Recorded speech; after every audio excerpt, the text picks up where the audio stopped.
right, this is a really fun one because if you get the chords down, which are not very hard, then you can pick pretty much any of the strings and make it sound, you know, really pretty and actually G, fancier and harder than it really is. So D.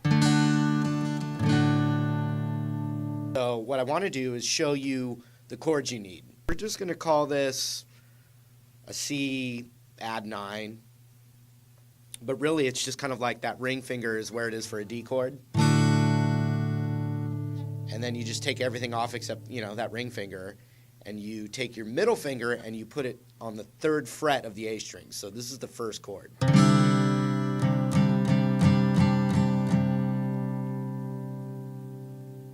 So that's the first one. And then we're going to do a walk down. So you've got 3rd fret there, 3rd fret there. Then index finger goes to the 2nd fret of the A string. So that's the 2nd chord. And you could call that G over B. You know, there's a lot of names. I'm thinking of it as a D that keeps changing because it's eventually going to go back to D. So you got this first chord. Then you got the first finger on that 2nd fret of the A string. And you could add your pinky to the 3rd fret of the high E. I watched a live version where that's what Steve Winwood was doing. You could keep that pinky there the whole time too. And then index finger goes down to the 1st fret. So listen to the, if I hit the bass note and then strum, you'll hear it.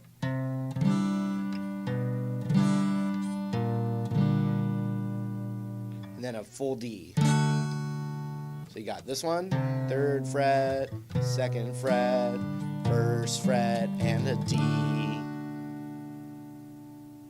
Then we need F, G, D. And you could do bar chords.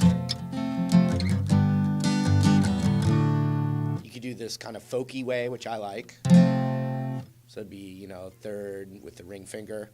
Pinky on the 3rd, 2nd, 1st. And that for a G. But, you know, you